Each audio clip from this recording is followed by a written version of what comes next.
Colour తోటి అవునా? Dress match అయిపోయింది. ఓ ఓకే, నీదా? నాది. సూపర్. శ్రీకాంత్, మేము ఓట్ blue ఆఫ్ వేసుకొని థ్యాంక్స్ ఉండాలి. అందరం కలిసి చెప్తామా, like one after the other? Vote of thanks you can take it Kiran, మళ్ళీ అందరూ కలగలిపోయి ఉంటుంది. Okay, since you are the incharge, I think better it comes from you, right? మేము will just add thank you at the end. Kiran ని కొద్దిగా అది Satya. Duplicate చేయమని. She knows how to add on mural. నేను ఈ లోపల ఇది okay, your on live in YouTube. Once again నేను స్క్రీన్ షేరింగ్ ఆపేయాలి.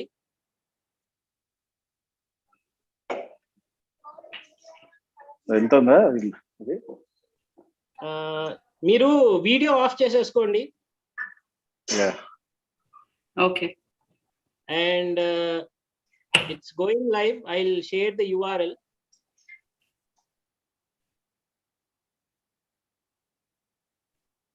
వస్తుందా? Yeah. బాబు నువ్వు రీసౌండ్ వస్తుంది. Yeah, 2 connections ఉన్నాయి సత్య. You have to mute one of those. నాకేం రావట్లేదు వెబ్సైట్ లో. కాదు,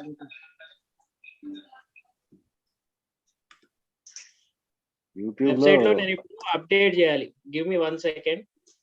చేసేసి ఇక్కడ స్క్రీన్ నేను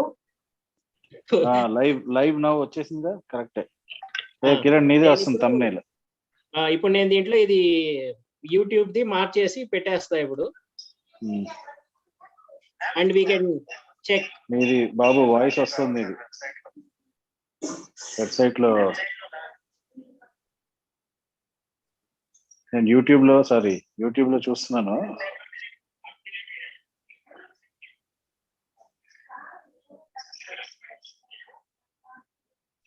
We all will have to be in mute.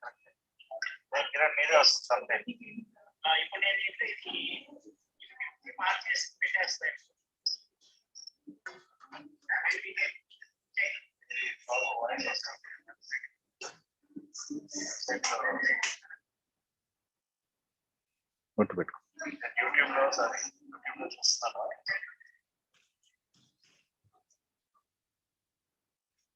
YouTube లో అయితే లైవ్ అయింది.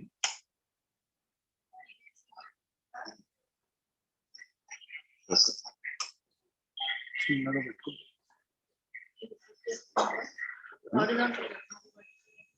వెళ్తా అట్లా.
Shrikant, quick confirmation on the video you want me to play, or do you have that taken care of? Kiran and Srikanth, మీరు Yes. మాట్లాడితే that will be in YouTube. If your video is on, that will be on YouTube because we are live. మనం mute లో వెళ్ళిపోదాం. Both audio and video mute. Audio and video. Okay.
Hari, can you give current co-host access?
Satya, it's now airing on the website. You confirm. Okay. Yeah, it's streaming on the website. Satya, can you give me host access, please? Okay.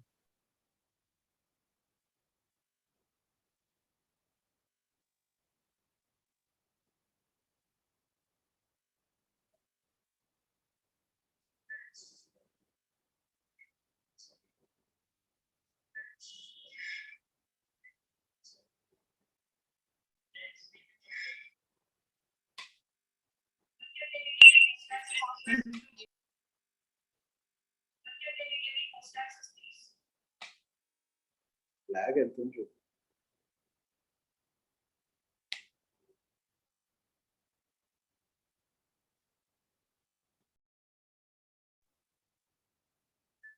There.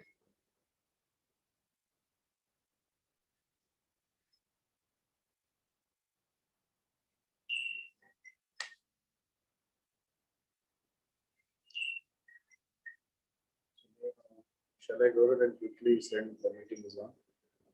Convert.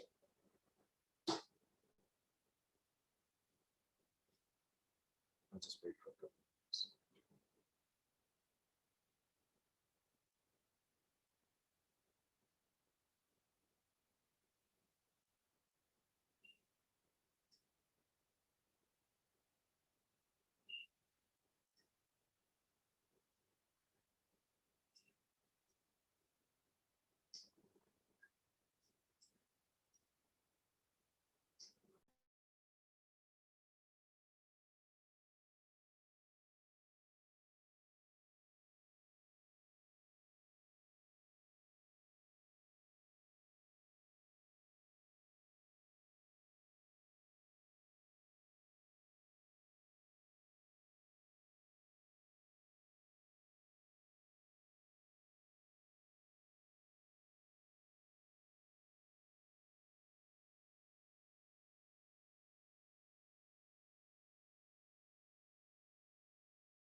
Hello?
Hi, Satya, are we ready?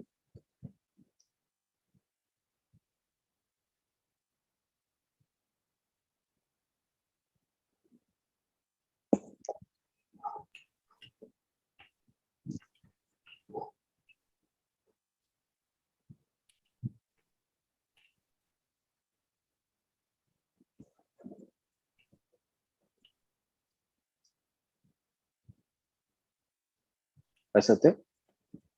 Take it on. Hey, Shrikant. Hey, yeah. Good evening. Good evening. Good morning to you. I think we have our guests joining the Zoom session here. So, very good evening, Mr. Chandrasekhar. Good evening to everybody. Good evening.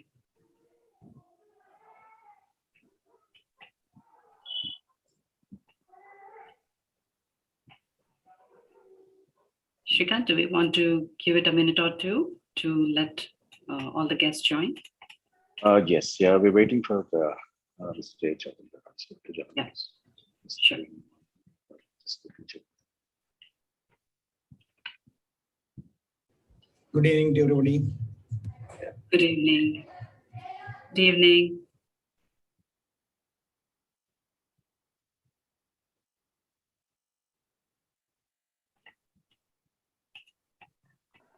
Good evening, everyone. Hemant here. Hello, Hi, good Hemant. evening.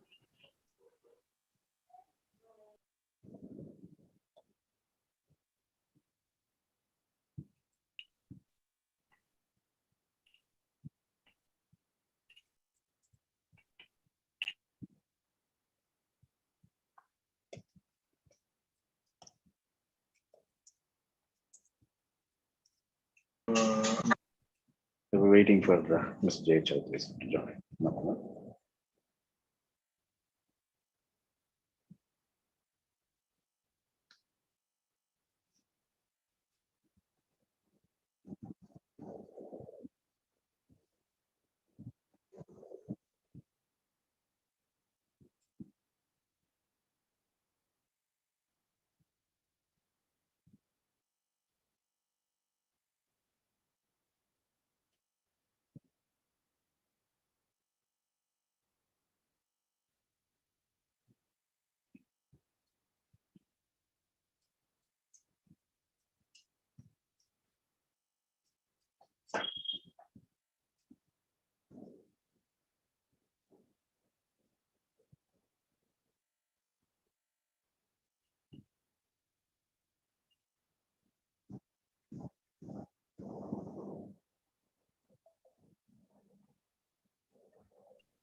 Great. We have Jay Daru.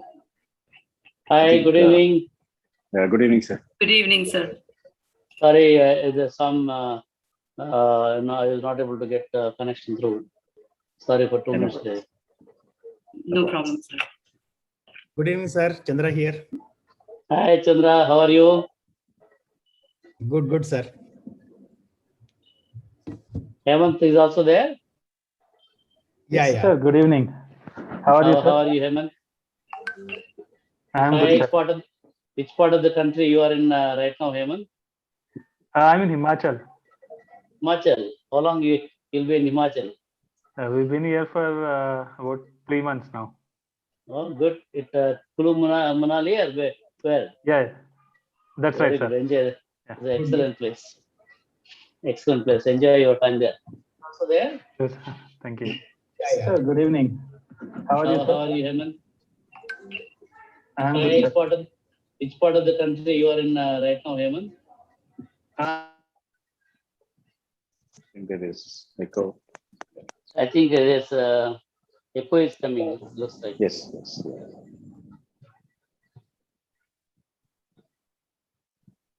Hello, sir. Satya here. Hi, Satya. Hi, Yes, sir. so Hello, Good Hemant evening. here. Hello, Chandrasekhar here. Good evening, sir. Hi, Yeah, so Satya Garu. Hi. it'll be good to Great. start off, Kiran. So I think we have all our Sure. guests in here. So Srikant, I yes. think it's keep on repeating. Somebody maybe playing the. You're right. Okay. Repeating whatever we say is again coming back to us. Is it? Okay. Lot of echo. Looks like the live Maybe stream is open on someone's laptop. otherwise, let's switch off and again log in. Log off, log in. That may be good. Okay. If anyone has live stream open, please close it. That could be the echo. Yeah. And also other participants actually can go on mute, except the guests and. And I don't hear any echo on my side. Now it's not there. Now it's not there. Earlier, I was listening to my own voice. Okay, great. Yeah. Okay, looks like we have all the guests, so we can get started. Yes. Good evening, respected guests, fellow change makers, and the global citizens viewing us on live stream today. A very warm welcome to the AI Journal's first anniversary celebration. Introducing myself, I'm Kiran Yella, the editor-in-chief of AI Journal. I'm also a speaker, author, and a global program manager. And I am speaking to you all the way from California. Right now, it's a beautiful sunny weather outside with 15 degrees Celsius. And joining me today to host you this evening is my partner in crime, I should say partners in crime, Satya Vakara, the product owner of AI Journal, and also Shrikant, our visionary leader who made AI Journal possible. We'll be sharing space between each other and hosting you this evening. Hi, this is Satya. Hey, this is Shrikant. Again, presenting Satya, the product owner of AI Journal, and Shrikant Talluri, the visionary chairman of InCube Digital Foundation. Thank you for joining me, my partners. Now, I would like to take a moment to share with you about our guest today. We have three special guests, and the first special guest we have is the visionary leader who envisioned a digital future for India. He laid a strong foundation to software technology parks of India in 1998. Currently the chairman of Indian Blockchain Standards Committee and chief IT advisor for Tamil Nadu in India. Presenting to you, J.A. Chowdhury Garu. Welcome. Hi, good evening to all of you, and thank you for a very gracious introduction. At the outset, I would like to congratulate the entire team for really having a successful anniversary of your AI Journal. I still remember I was again in my village when you started the journal. I was in my village, Bakulpalli, that time when we inaugurated the AI Journal. It's good to have the same kind of ecosystem for me again. I'm back in my village when I'm witnessing the first successful anniversary of AI Journal. Kiran, Satya, Shrikant, in particular, I want to congratulate you for this successful track record of making the journal a really useful and very successful one. And I was also told that a lot of some of your students who participated in this program, they have become the great storytellers. So I was talking to such a long time ago when the whole initiative, we started the soil program and InCube program and all that. So what I was telling him during that time, the attention span for most of the people, whether Generation Z kids or the current the IT community professionals or wherever, in general, the attention span is becoming a big issue. People are getting switched off within no time if you are giving any lecture. That's the reason why I mean many colleges, schools are facing lots of problems, because particularly in the online mode, they switch on their laptops or smart mobile phone, and they'll be playing with their brothers or sisters not hearing to the conversation, what's all happening from the school, the academic counselors or teachers. So because they're not really interested in any boring, not necessarily it has to be boring. That's how the whole scenario. So I told Srikanth, unless you go in a gamified way or storytelling way, these are the two things which I mentioned to him. Don't publish articles, pages after pages, and particularly in my case, if somebody sends me a long message, I generally don't read. If somebody reads and give me essence of it, maybe I'll look at it. So maybe I'm like that, but looks like many people are getting into that kind of a mode because nobody has got time to, particularly this digital social media. In fact, my kids always they keep on telling, particularly my older daughter Anju, Dad, you are not following your own rules. You are forwarding this message, that message, and all kinds of videos. This thing, people are getting bored. So that's the problem today. I myself, I don't see very long message or a long video, and I myself keep on pushing that kind of a content, which I was not supposed to do, but the whole world is doing that. So, what is the best way? How do we really catch the attention of the kids, particularly kids have got a lot of energy today. In fact, I don't know whether Srikanth knows about my first grandson, who is just 9 years old. He has built a nice Great. video game using Python language. Now he is working on creating a robot using a Raspberry Pi, motion sensors, IoT, and he said, when I asked him, why do you want to build a robot? What made you to take the decision? Dad, during this COVID days, at our Hillridge, Ava is not getting any help. No servant maids are coming, and a lot of work is there, and you have a very big garden.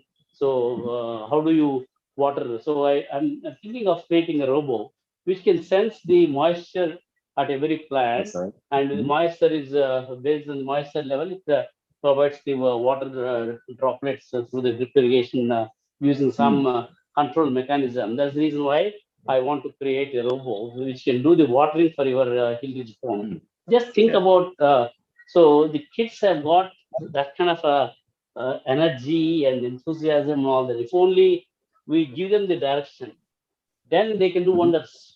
We don't have to tell the whole story. The stories are there everywhere. Google, I mean, if I want to learn any damn thing, I just Google it. I mean, history of the particular topic or current this thing or what is going to happen. For example, my friend Chandrasekhar is also on the call. I was not knowing ABCD of cybersecurity. I learned at least to some extent now I can talk about at least understand the terminology, what is there in cybersecurity. Similarly, Hemant is going to talk about digital twin. I knew nothing about digital twin. At least now I can confidently, if somebody asks me to give a talk on digital twin, I can give a 1 hour lecture on digital twin. But nobody taught me. So today information is available. The problem is how do we motivate the kids in a storytelling way, in a gamification way, make them interesting about. Then they will go ahead and learn on their own. When I was in my daughter's home, about I think a year back or more than that, I was staying in her Anju's place. One day I started watching what my grandson is. He was going through a lot of YouTube videos. I went behind him and saw he was watching Apple's story and then Steve Jobs. And I asked him, why you are going through all the Apple story? And Tata, I'm trying to find out why this Apple logo, that Apple with a small cut. I was trying to find out why the small cut. What made them to create that kind of this? Do you have an answer? I never, though Apple was our largest customer for Portal Player. We used to sell millions of our chips, silicon chips to Apple for the Apple's iPod. But I never looked at why Apple's logo is like that. Yeah. What was the genesis? Whereas this boy who is just 9 years, 8+ years old, he's so inquisitive why that logo is. I think this is the what I mean. We all have to create those opportunities and guide them properly. And when I understand from Srikanth that so many soil kits, they're today, I mean, they're creating lots of stories. Everything has to be in a story format. Suppose in my whatever speech I am giving, if I don't bring those real stories, whether my grandson's story or whatever it is, it will not be interesting to anybody to listen. So basically, that is the concept which I told Srikanth took it. I really appreciate Srikanth has done a wonderful job in taking those ideas and implementing them and making the all the soil interns to learn about, not only learning about it and making them experts how to create stories. For every instance, if you can create a story around that, that story will be remembered by everybody, right? The stories of incidents. Suppose we create a fictitious incident and create a spin a story around that. And if you tell that this, oh, this what happened, and a lot of stories can. So every instance, for example, today when I was walking in my garden in my village, generally I keep the speakerphone on, and I was talking to Anju, and my grandson was also there on the call. And generally, I keep it in speakerphone and I was walking. Suddenly, there's something happened which I was not knowing. And when I noticed that this thing on my phone was not there with me, and it was on the floor, and a big the coconut, one of the branches fell on my phone, and there was a big sound. Then I was totally shocked. I mean, had I just moved even 1 inch in the Thank God. that direction, probably I would have been in the hospital in a coma. I would have got a big head injury and all that. This thing. So Okay. around this is the incident. Around this incident, if somebody can create some story, I cannot forget this incident. What happened in my village when I was talking to Anju and all that. So this will be registered in my mind forever. So the only way to make children to memorize the incidents and stories around that incident. Even if the incident is not there, create some fictitious this thing. Ask them to create a stories. What kind of stories this thing? I think that's where Srikanth and your team really you accomplished that. I think there's a way forward. No conventional education of picking up a subject, or this is the Newton's first law, second law, third law. Nobody's really willing to listen to any of those things. So they let them do their own, like my grandson is doing his own research. Give them a problem. Then they will, while solving the problems, they will come to you as a mentor. You have to guide them. No, no, Yes. this is not the way. This you do this. Then the productivity of learning will be particularly very high. Whatever they otherwise would have got from the school or this thing, compared to this, I mean, here he is doing the 90% of the work. You are giving only maybe 1% or 1 to 5% of guiding him and all that. Nice. So that productivity, I don't think any school, whether it's international school or a high-fi school or low-fi school, I don't think they can. And particularly now, the COVID pandemic pushed everybody go on digital, go on online. This is the best time, particularly whatever Incube Soil was trying to do everything online. Yeah. We don't know how today is a COVID, tomorrow maybe David, day after tomorrow, some other day, David will come as a virus. We don't know how this situation is going to be. So I think best capitalize on that. తెలుగులో కీడెన్సి మేలైతం అంటారు. I don't know how many people knows Telugu, but the meaning of it is first you think about the bad thing, then you plan accordingly. So you think that Corona kind of a thing may be there for next 10 years, for example. Just put that into your mind. That means we have to teach everybody digital. We have to teach everybody online. So then how do we make it productive? How do we make them really like can we create a virtual playing for them? Like whenever I go to my daughter's home, my grandsons will ask me to play hide and seek game. Then I have to count 1 to 20. Then they will go and hide somewhere. Then I have to go and search for them, and they enjoy. I will also enjoy. So, Yeah. can we create in a digital environment, in an online environment, some of this kind of games where you are drawing the attention of the kids and also making them really enthused. So while they are playing that virtual game, now today AR VR technology is really gone. This thing, Yeah. Google Glass is coming with the cost of that AR VR technology is day by day is coming down. So if children wear, say for example, Google Glass, all the kids who are at home and the kids in Srikant's house also they're wearing the Google Glass. They can actually now 5G is coming, so network Yeah. is not a problem, bandwidth is not a problem. So they can happily play hide and seek in a AR VR environment, though they are located in different places. So like that, one has to think that yes, COVID, David, or whoever we have to be in this kind of a digital online mode. In that case, how do we create that kind of an entertaining way of making the children to learn the values, learn a little bit of history, little bit of a culture, little bit of the foundation of mathematics and sciences in a gamified environment, in a storytelling environment. I think that's what I think you people have done really well, and I wish you to do much more. What we have done is only 10% of what the scope which is there and the requirement is there. If you can come to at least 20 to 30%, I think business wise also you can do very well. More than the business, I see that you are going to serve. See, I keep telling because many online education, particularly in the some schools and government schools, teachers they don't know how to really this thing. So they are denied for getting some good knowledge. So can we democratize the high quality education, high quality online education for the school kids in the rural area, in the slum area schools, because everybody has got a mobile phone. Smart mobile phone is there even with the beggars.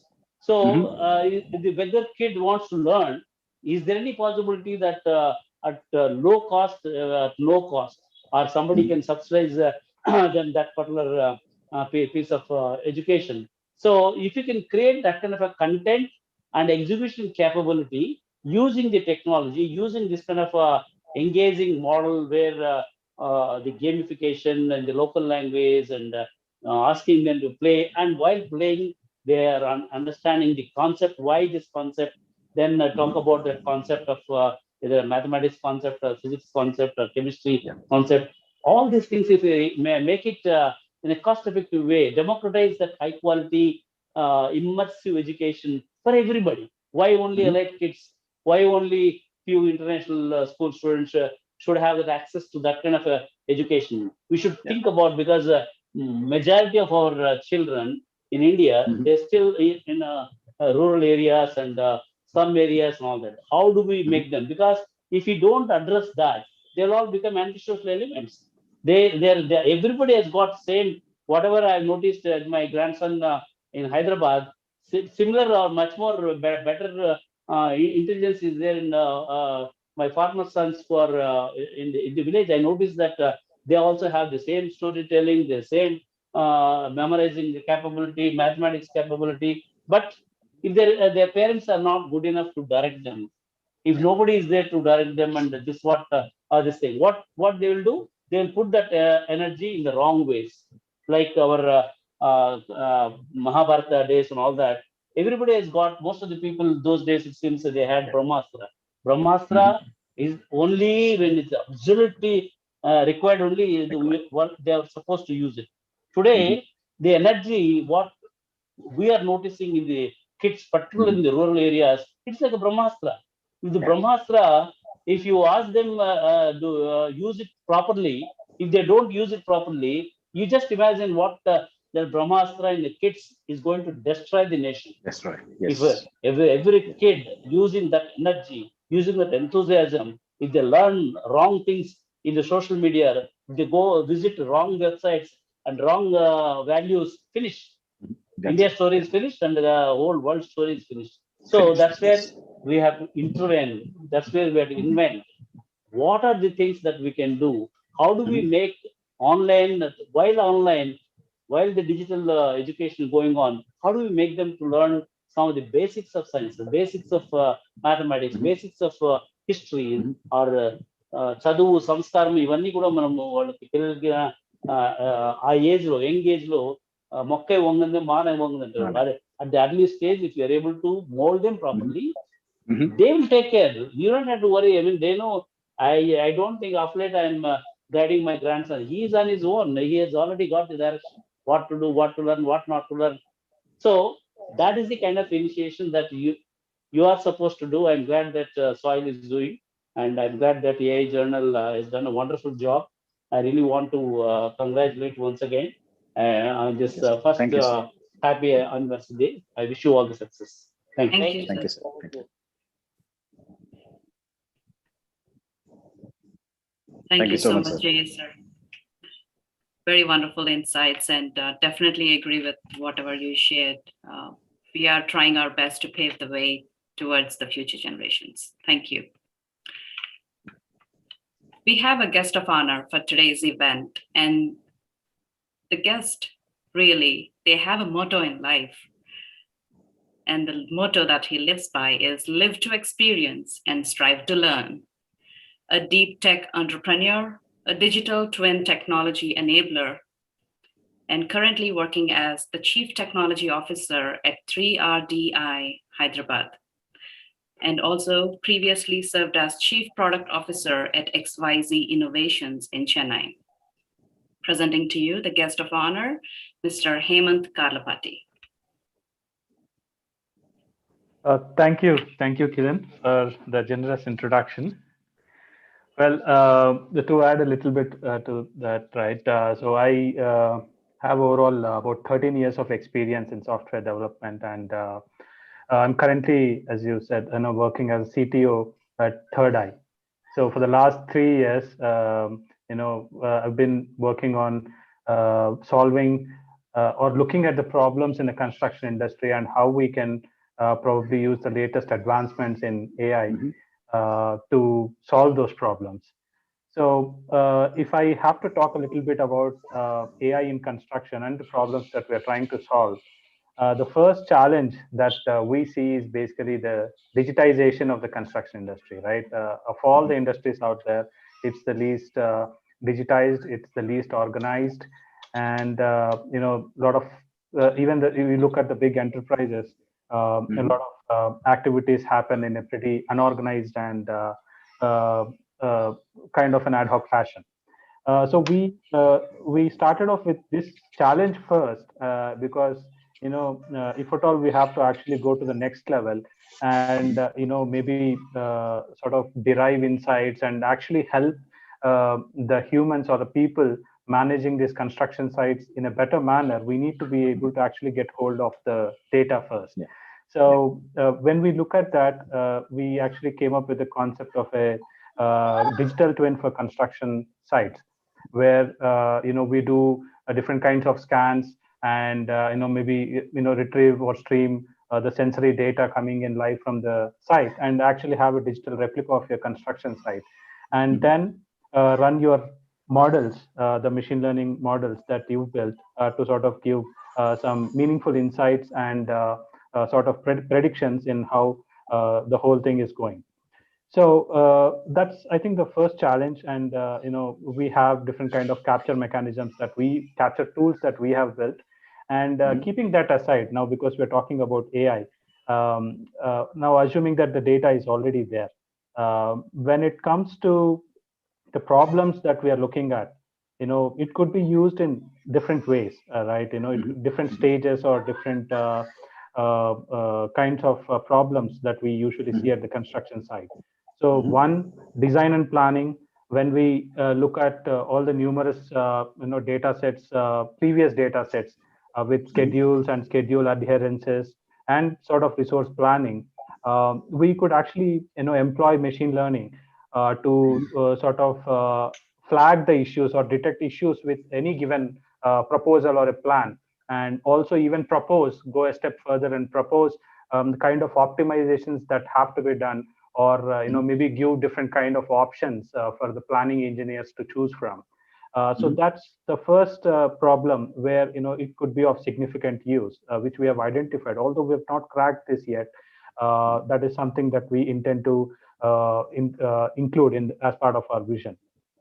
Now, the next part of the things, the area is the project management, which is where we are trying to utilize the digital twin, which I just mentioned, and sort of enable auto detection of progress and intelligently validate the actual progress with the plan. And also, you could automatically flag deviations from the plan, not just from the schedule standpoint, but also from the structural standpoint.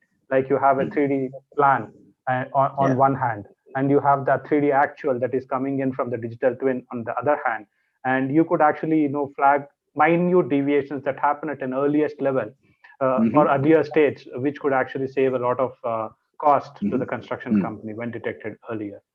And there are other things, safety and quality. Safety still remains a top concern among all the construction companies, as they have a potential to sort of cause a huge amount of brand damage if at all some untoward incident has to happen. So that's why I think it's still a top priority for all the top enterprises in construction. And using computer vision techniques, AI can detect safety violations, and you can flag them in real time through your video surveillance, and you could have an alerting kind of a system where you alert the supervisor and the concerned authorities so before anything could actually happen. So that's also one of the module that we are focusing on right now. And apart from this, right, there's one last thing which still has a huge scope, although it's something that we have to prioritize, is on the resource utilization front. So when I say resource, with respect to construction, it could be your materials, or the manpower, or the equipment, right? Project managers, this is all structured data that's coming in. Humans beyond certain point cannot actually detect patterns, and before it's too late, they fail to actually detect that there's something amiss. That's where your ML models can actually have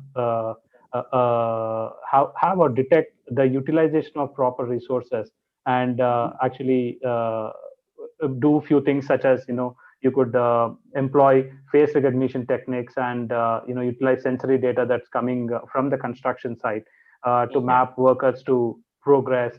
And you could also ensure the conformance to safety rules. So again, it's not just with the manpower. You could also optimize the utilization of materials and equipment. So I mean, these are some of the things that we've been looking at for the last 2 to 3 years, and we are not there yet. It's still quite challenging. We see there are accuracy issues, the performance issues of the models, and we're trying to make sure that we get more data points so that we can actually have some good variance in our models. So we're working through all these issues, but I just wanted to just highlight that AI is basically just changing the way we look at things, and it's being it's been changing every industry, including the construction. Right now, we've seen competitors coming up with a similar kind of a product, and more focusing on safety and quality. But we're also looking at other kind of problems. So keeping that aside, I just wanted to share my thoughts, which I went through when I was switching my main focus area to AI. Right, it's because I don't have a lot of experience in AI. I just started recently when we took up this project, but I really, I really enjoyed doing it. I really like the learning part of it. So I had few thoughts which crossed my mind at that time. So I just wanted to share it with this group as well, right? With respect to AI. So I use AI, ML interchangeably, but today as it stands, I think ML or machine learning is the most prevalent form of AI that we see in the entire landscape. So most of the AI that we use today is based on supervised learning, right? Supervised learning is based on your labeled data sets. But the problem is, like, if you look at a simple problem such as detecting a coffee mug or something, right? You actually, to build a decent model that gives some decent prediction, you need a lot of images that you need to feed in as a training set, and maybe thousands, north of 40, 50,000, right? But if you just ask a child, you just show him few coffee mugs, then the child is easily able to predict or at least detect a coffee mug, right? Without actually having to feed in so many images. It's still inefficient in many ways. Although today we say that AI has surpassed humans when it comes to detection and all. That's because the computing power and the data that we have actually utilized in actually building that kind of a model. But it is not truly intelligent in any fashion as it stands today. So that's where I felt that there is a lot of scope. It's still in a nascent stage. Although we see it, a lot of people are using AI. Maybe a lot of people also use it as a marketing from a marketing standpoint. Although there might not actually be anything significant. But when it comes to AI, so just apart from supervised learning, there's unsupervised learning and reinforcement learning as well, right? I want to take an example which I felt, right? When you leave a child in a jungle, of course, I hope that doesn't happen, but if the child manages to survive beyond certain point, that means he's basically learning all by himself the tricks that are needed to survive. That's unsupervised learning. There's no labeling that's happening. There's no one explaining or teaching the child to survive. That is a combination of unsupervised learning and reinforcement learning. So we're still scratching the surface when it comes to unsupervised learning, that is unlabeled training based on unlabeled data. So our dependency on data and computing power means that only big enterprises can harness the power of today's AI models or techniques, right? That's a huge limitation. And through ML innovations have actually slowed down that, because we see a lot of frameworks being coming up by the big companies, and people are more into understanding the framework and then just following a script to derive some kind of a model. So there is something called a transfer learning that's happening largely today, right? We take an existing model, maybe just change the last one or two layers and customize it for your need. But it's not true innovation. It's basically just taking up something that's already built and fitting it for your need. But when there is still so much scope for improvement, which is obvious from the examples that I said, right? It seems obvious to me, but yeah, it's obviously difficult as well. That's why I think it's probably not happening at a pace that I would have wished for. And that's where I wish to actually pursue my sort of future. And I wish the youngsters and the future engineers also think in terms of doing ML research rather than just being an ML engineer.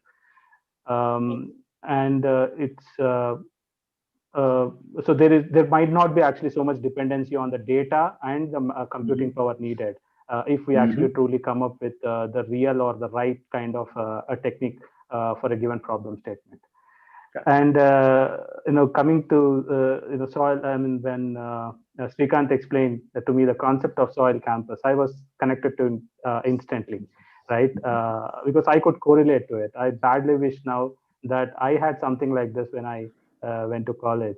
And for youngsters out there who are curious and want to make inroads into ML, my advice is to get to the basics. Right, understand the mathematics and more towards applied mathematics, how mathematics is actually being applied in industries today, and understand and master the concepts of linear algebra and maybe a bit of probability theory, which is at the bottom of most of today's machine learning models. And I wish India will be at the forefront of the next AI revolution, both from the academic standpoint and also from an industry standpoint. And congratulations to you and your team, and on your anniversary. Wish you all the best. Thank you, Hemant. Thank you so much. Thank you so much, Hemant. Yes, very well mentioned that. Yeah, we wish we had this back in those days when we were growing up, so that we had that kind of exposure towards technology. We were just talking about it yesterday during our meeting, that you happened to share that thought with Shrikant at the very first meeting, and that's very impressive. Thank you for being with us today. Thank you. The next guest we have is our chief guest this evening, and he happens to be a serial entrepreneur with over 20 years of expertise in cybersecurity arena. He is the Chief Executive Officer at CSCC Labs, end-to-end cybersecurity consulting services to critical infrastructure, and information and network security forensic analyst, real hack simulation, and tracking deep web hackers and cyber incident root causes. Thinking like an attacker and creating solutions at root cause level is the specialty that he posts about. Please join me in welcoming our chief guest for today, Mr. Chandrasekhar Reddy. Thank you, Kiran, for that introduction. And thank you, Srikanth, for this whole soil initiative, and Satya, and as Mr. Jay Garu introduced and explained, almost summarized what happened. I mean, what is supposed to happen in this decade is really important, and good to know Mr. Hemant. And I think what soil is really doing is unbelievable. And today, honestly, I joined this call to learn from your stars and your champions, because that is something which I'm really excited about. And I just I prepared so well, as if like my exams are there tomorrow. Because the whole soil thing started with, I mean, you mentioned in your website and told multiple times, create as if nothing existed before. I think that itself takes a lot of guts to see things from a complete different perspective. I really like that, because going through your generals and going through the way how you are creating a great environment for kids to grow and encourage them in a much more cleaner way and a transparent way. And I think really I'm looking forward to listen some of your stories, and then share some of my experience as we move forward. So with that, and congratulate all of you for your first anniversary. But I think this is just a stepping stone, Beginning. and many more things. Really looking forward. And I would like to be a student of this soil before even my kids. Thank you guys. Thank you. More as we keep moving forward. Yeah. That's so kind of you, Chandra. Thank you for mentioning that. We are delighted that you have here with us. Great insights from all the speakers tonight, from all the guests. Thank you for sharing your insights, and we look forward to hear more from your expertise and experience. Now, as a part of the next segment, I would like to welcome the chairman, the visionary behind the whole concept, how we evolved in the past 1 year. And I would like to invite Shrikant Talluri to share his insight and experience. And before I hand over to him, I would also like to congratulate him for GFEL Excellence in Education Award that he has been awarded earlier this year. Congratulations, Shrikant, and the floor is all yours. Thank you. Thank you, Kiran. Good evening, guests of honor for the evening today, Mr. Chandrasekhar Reddy Garu, Mr. Hemant Garlapati, and the legendary Mr. Jay Chaudhary Garu. Thank you for taking time amidst your busy schedules, and of course a Sunday evening, for this event. And today marks a very special day, when it comes to this journey, Soil AI Journal, and the Mission 200 startups or products as we began. So first of all, I would like to thank all my team, who my co-founders Anju, Satya, Usha, my partners in crime, as Kiran mentioned. Kiran and we had a lot of fun in the last 1.5 years. So I would like to share some stories here and our advisory, teams and the subject matter experts from across the world, who has been continuously guiding us, mentoring us, giving inputs, and of course taking time to get involved in this concept of soil journal, the new way that we imagined professional learning altogether. So we started off, first, as Mr. Chandrasekhar said, yes, we always wanted to see it through this lens of, okay, create as if nothing existed before. And but still, yeah, there are a lot of things around us. And when I was in college, and I had a lot of expectations from my undergrad schools, and it's not a complaint, but yeah, I was totally dissatisfied with my expectations versus reality. So maybe that time, the seed has planted, and over a period of time, during my professional journey, I was first part of a technology school. Then, people suggested me to get into a management school, or management certification, so and a business certification, so the business school, then a design school. And when put together, when I was working in the industry, what I noticed was, like, having just one dimension is not, or one discipline, coming from one discipline is not the end of the story. It's basically multidisciplinary, and we mix all these things actually at work when we are solving the problems. Could be at the industry or at the personal scope, or at our own business, doesn't matter. So this is where, I was churning, this thought was churning, and of course Satya happens to be my kindergarten friend. So we had spent almost 3 decades together. I was discussing with him and few other friends, like, I think we should first start to reimagine the professional school as such. Okay. And we know, I mean, the cognitive abilities of every kid basically, improves scientifically. They start actually forming from 13 and above. That is when we thought, okay, I think we should first get in a school, of course, an online to begin with, because of the budget constraints, and we don't want to go asset heavy on day one. And we wanted to actually merge the concepts of a technology school, a design school, a management school, and a business school put together. How do we package it? This was the first problem we were trying to address, and or the need, in fact. And that's where we didn't have a ready-made formula. And I think from the last 2 years, we have been experimenting in these lines. That's where I met, first Mr. Raja Vadiparthi Garu, and then Mr. J. Chowdhury Garu, and then, all the legendary personalities and the leadership from the industry. I was talking to a lot of people. I was traveling, between US, India, Singapore, and other countries. I was trying to, understand, how Stanford University works, how different university systems are working, and at the executive education level, at the primary schools, at the undergrad level.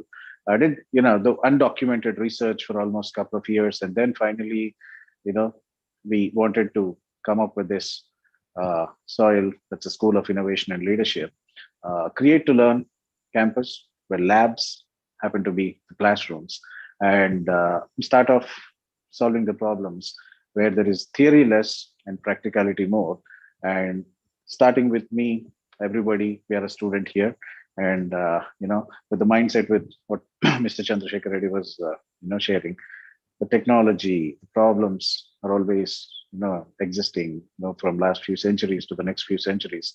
There is no end to the problems, requirements, needs, and all. And technology, in whatever format, right, it continuously evolves, and we use these as the building blocks to solve the problems. So it's a never-ending story. It's a cyclic process, right? And I think there should be a campus where there is lifelong learning, a continuous lifelong learning enabled, and this is what enabled us, this is what moved us towards establishing Incube Digital Foundation Soil, where time competency, That's technology, innovation, management, and entrepreneurship together, is the motive behind. And this can translate to personal lives, personal problem solving, industrial, government, anywhere on the planet or even beyond the planet.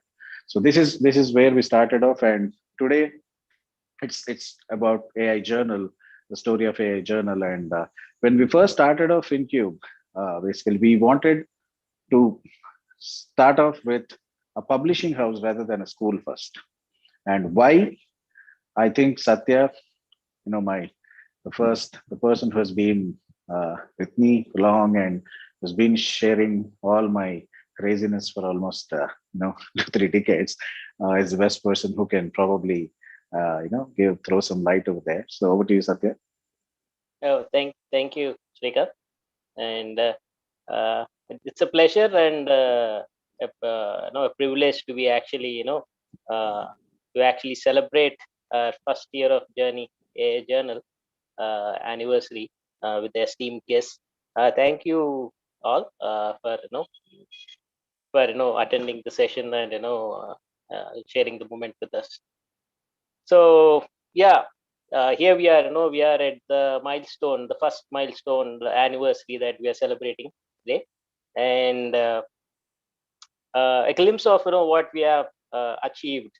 We have like 26 articles, of which 20 are from Gen Zs, the high schoolers, college goers, undergrads, and the 6 of pro articles, which are professional articles written by already existing professionals. So, and we have a Gen Z team as well. In the year, as the year prolonged, we had the team increasing. Few of them were part of the team for a few months, and then they had to get back to their own education and everything. We are talking about Gen Zs. Everybody is engaged in their school life and everything that's happening around. COVID being the major effect that's affected everybody's life. So yeah, the Gen Z team. We have an editorial team. 3 members in that. We had a video editor who worked on the templates, creating designs for the testimonials, for the video sessions that we had. We had a comic corner and a meme corner. A couple of them working and creating those innovative and funny memes and comic corners for us, and also a graphic designer. We had many infographics. The images that you see, the colorful images, visually enthralling ones, created by them for us to have it created and make it more appealing. And yeah, over the year we had more than 40 plus interns, storytellers who have wanted to intern with us and then come up with stories, lots of submissions, out of which 26 or around 20. We have still a few in the bucket yet to be curated and published. So yeah, we have achieved it. Thank you for the entire team. I would say without them, it's not possible, and definitely not without the young storytellers. So from here on, I just want to go and tell a story of the journey, that how AI Journal was conceived. The inception to where we starting from inception to how we have come up with the first edition, and then now we are celebrating the first anniversary. So Kiran and Srikanth, if you have any memories or anything in between you want to share along the journey, feel free to add them. Okay, so to start off, I think it was in 10th Jan, to be more specific.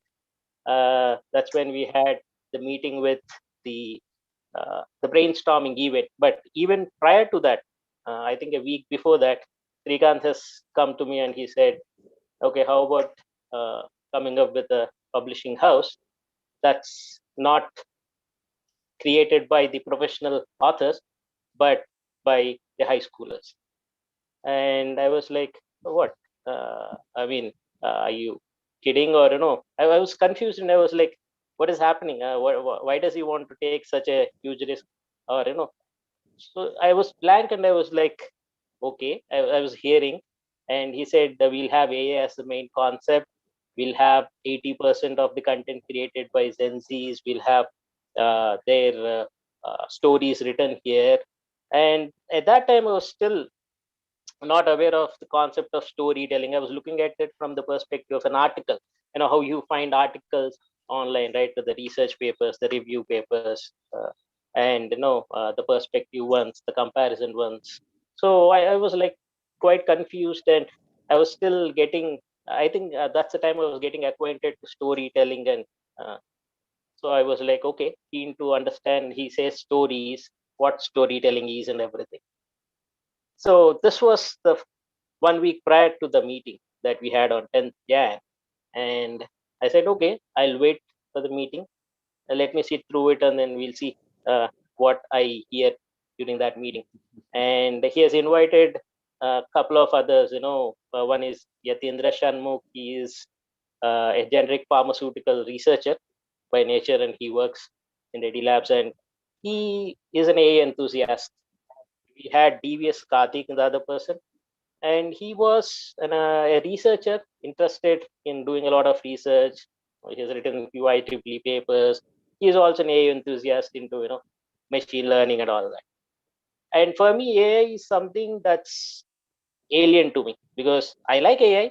I would say I like AI. I fascinate AI, but then when I look at it from my perspective, I'll be like, okay, this is something that I might not want to explore or touch into.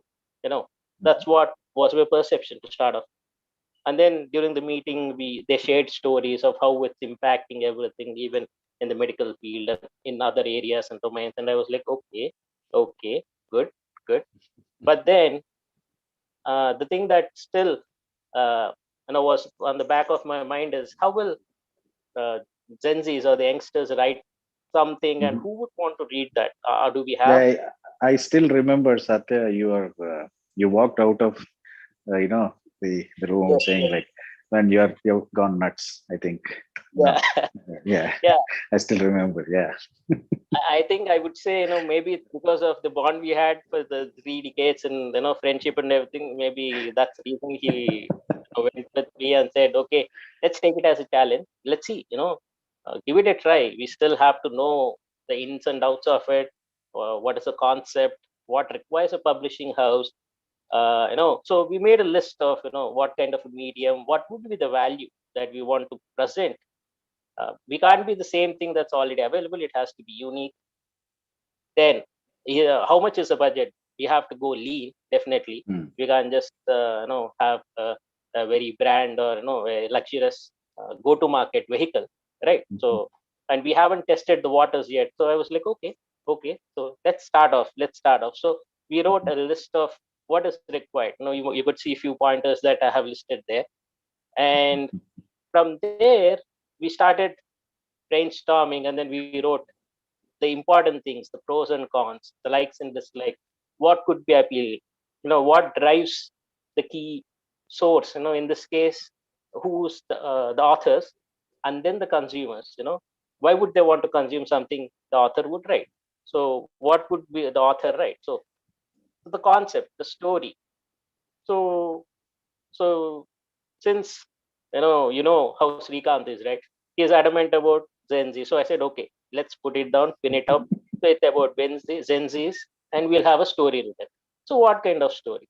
They can't write technical stories. They can't review. I mean, I was thinking of those professional articles in mind, and there came a surprise there, where he said, why not try to understand their perspective of things, how they look around?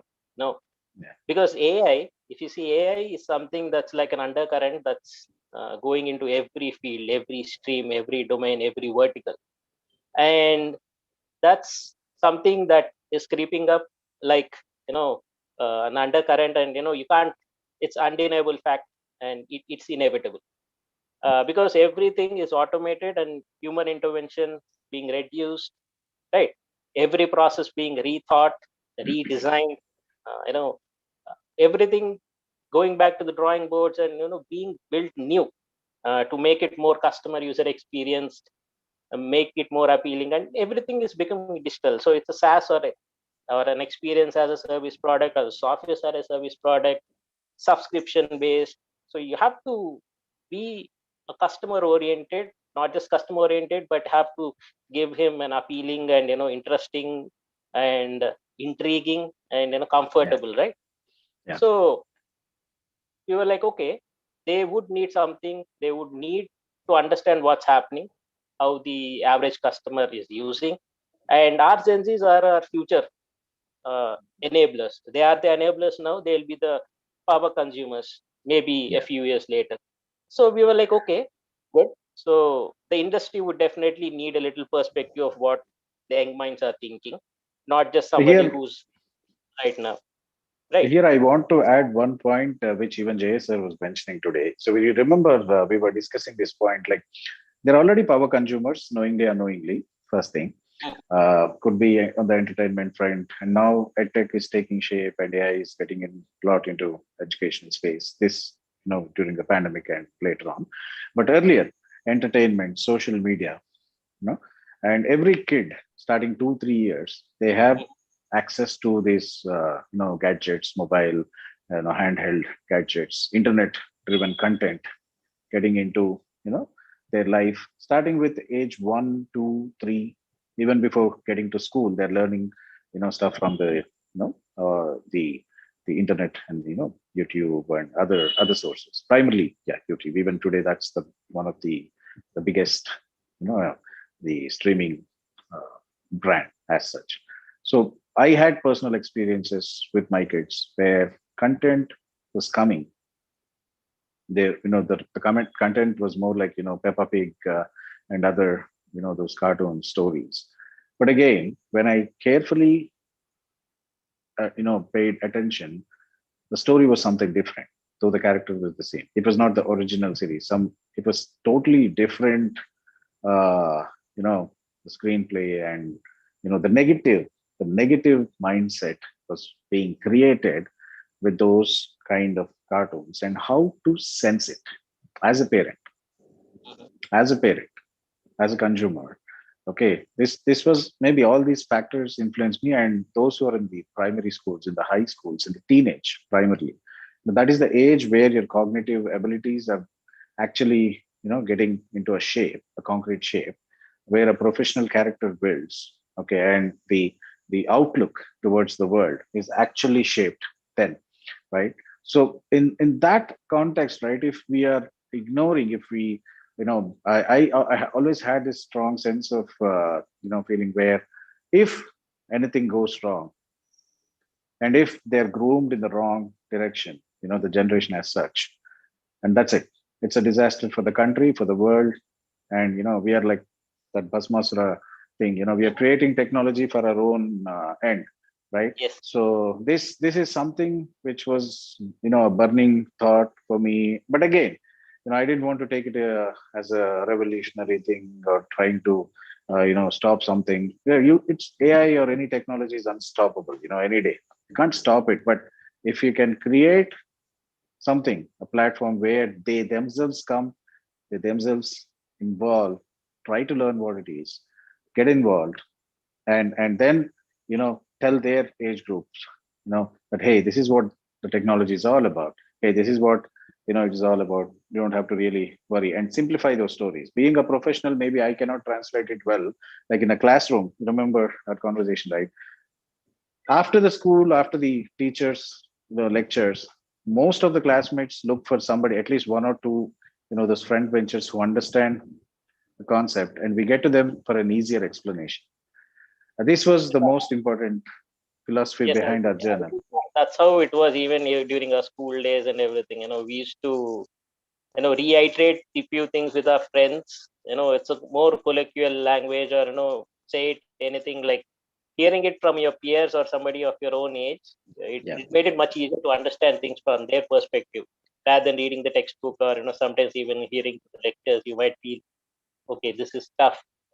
Maybe it's just the paranoia that you might have, the fear of. Our friends make the subject easier for us than most of our teachers. I mean, I don't know the reasons, but that is the fact. That is the fact. Always, even at work, or even in the school, somebody who's of your frequency, of your age group, they give examples that really correlate to what we see every day than the eldest in the family. So, or in the classroom, or in the school, wherever it is. So this is where I was very adamant, as you said, no, they have to author. We have to create a platform from there, for them to come and author these stories. And that's where the digital talks, was the first experiment what we did, yeah, at Epistemo Global. Yeah. To add a few, you wanted awareness, the mindset, the responsibility, the ethical usage of AI, learning the responsibility of what they are trying to create, and the digital medium, which is becoming something like at a finger touch, with cell phones and everything, providing everything. Even some SaaS products provide coding on the cell phone as well, right? It's like the rapid growth in there. People are given something that they could misuse, and you wanted to actually bring about that awareness and everything, and even the learning concept. So with this in core in mind, and the possibility, check the possibility of if will this be accepted by the key resources, which are the authors or the young storytellers. We went with digital talk. That's something that we have arranged. And here one of our advisors, Kema Surapaneni madam, the principal of Epistemo Global, she was an advisor for us, and she welcomed the idea of addressing something of this aspect, like digital being as powerful as nuclear, understanding the responsibility, bring out that awareness, and having a kind of a speech, but more of a group discussion with the young minds.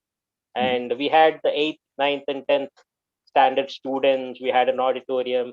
We had like an hour session, and I think the group discussion went beyond that, like in a half an hour later on that.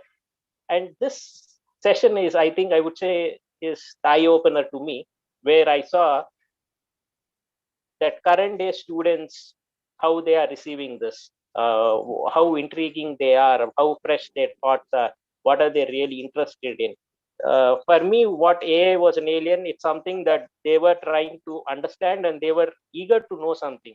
They even had thoughts about implementing solutions to certain things that they found irritating or problematic in their general life, social, educational, and all that. And I was like, okay, good. So we have that in the storytellers, that zeal to explore and write and learn, and and information, as Tegaru and everybody said, information is at hand. They had everything available to know, but then they needed to research and put it across in a story, or do something, create something. And that's where looking at those wonderful kids, and we said, okay, how about offering an internship to a couple of storytellers who would be interested? And then 2 of them have volunteered with us, Surya Pranav and Satish Lokesh. So they were our first Gen Z storytellers who have penned almost like 4 articles amongst them for along with the team, for the first edition.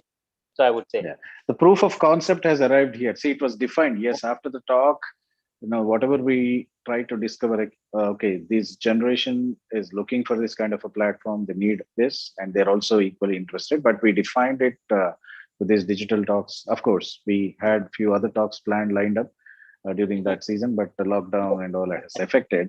But yeah, we've strongly defined, and this is what they're looking for.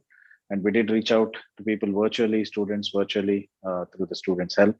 And we did define it, and we started designing, okay, hey, now how to get here? We don't have a ready-made template for this because this was never done before.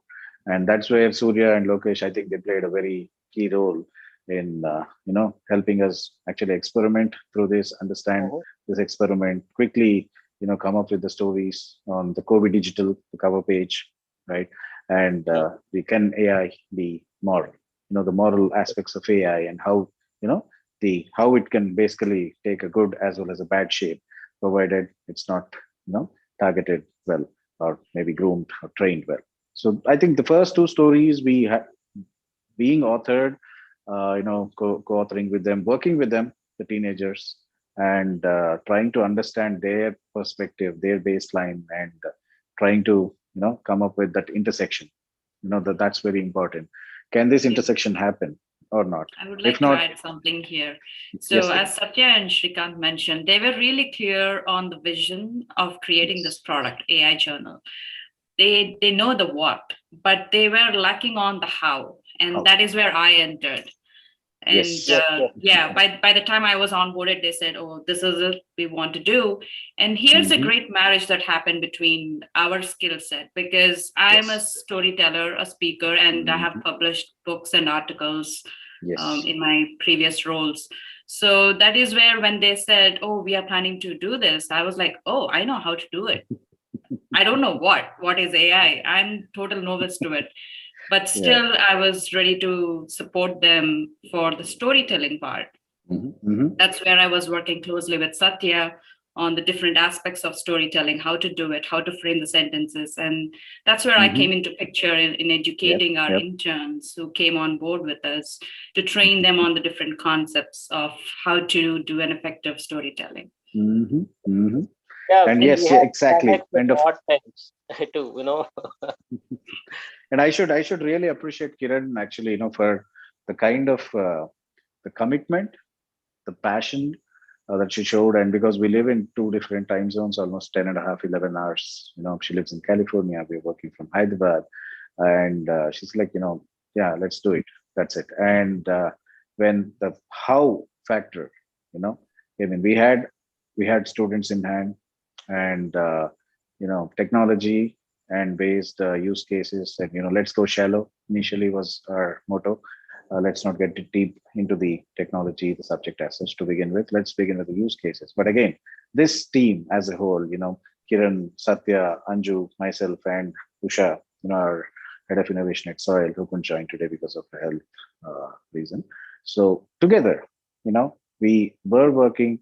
I still remember, the Slack conversations we had, and along with Shanmugh and Mr. Subramaniam, and also DVS pitching in Yes, yes. there. No, as a team, we did know, we tried, we were trying, and finally, when we cracked, okay, let's begin with this. This is the process, the curation. These are all the dimensions, and this is how we start off. And the time to create this product, the story product, Mm. a story as a product, and which is consumable, which has at least a shelf life of 3 years minimum, right? Yes. These are all the specifications we had, and how to actually, create a handcraft a story, and within 1 week or 2 weeks or 3 weeks, what is the time to actually go to market for every product? Can we really, get this? And I think as a team, we all, cracked it. And I think 1 to 1.5 month time, 6 to 8 weeks. And from there, I think we have onboarded, despite of those challenges, the roadblocks as such, right? The world was in panic mode, and then mobility was cut. We plan to Yes. go to 30 plus campuses, 30 plus campuses, to recruit these people, from the digital talks, like how we did at Epistemo. But that wasn't possible.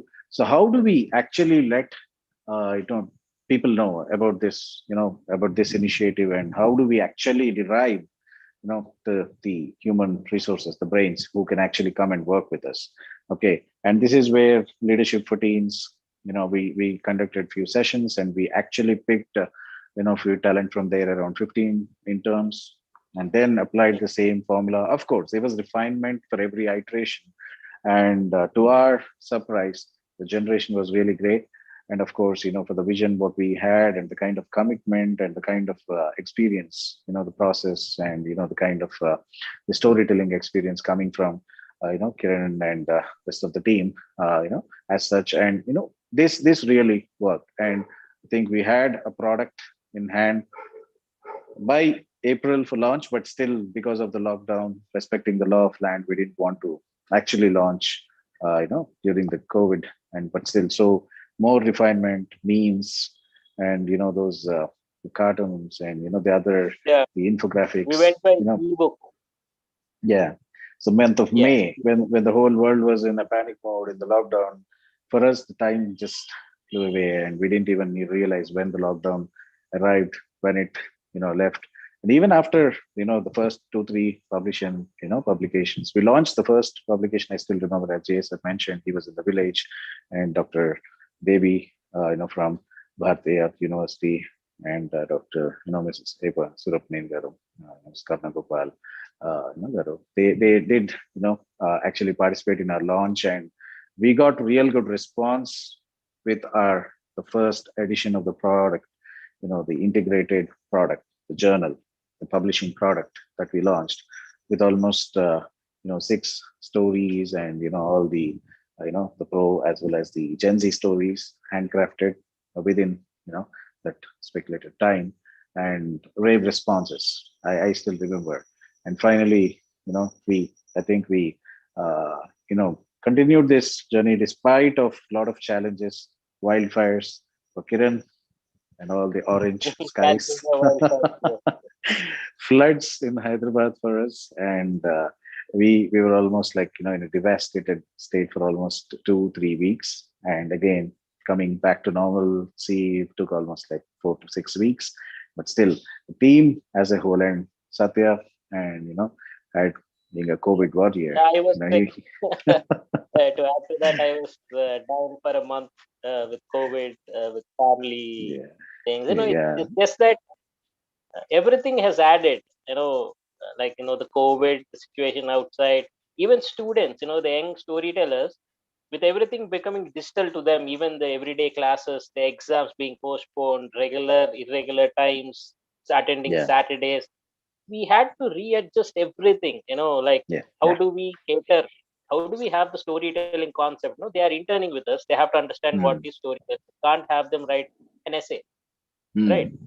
It has to be a storytelling art. Learn that. Then we were thinking, and we were like, okay, maybe I could use the analogy of a movie. I said, no, do you know? Have you watched Bahubali? And they were like, okay, why do you like that? It's a similar story you have seen everywhere, in every kind of movie, but why that? It's the art of storytelling, right? The way it's portrayed, what is required, the hype, the villain, the main body. We had to give those examples, make them understand. It's not that they have to learn. To become a good speaker, I'd say, be it workplace, anywhere, to get by things, they have to know how to be good at storytelling. And to start off with, we said, okay, put it in words, and then slowly you will learn the quality of it. And adjusting to that, I think we had few storytellers from Canada and US, right? And from Singapore as well. The odd times we used to connect like 5 p.m. for one person, one storyteller, 5:30 for another storyteller, maybe 7:30 for another storyteller.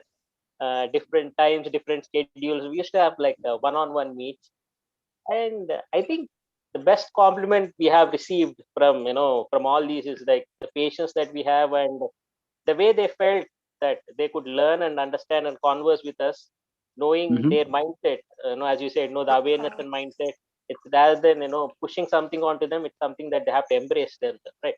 So we had them write drafts, understand what they're trying to say, understand who's the reader, who's the author, who they are portraying the story to, how do they want to convey the story, everything, So I was like, the 2 months took a lot of time, and Kiran was helped us a lot in there, and just the numbers here, the 8 weeks, couple of 2 months for having them onboarding, get the story ready, the drafts, and then the curation aspect of it.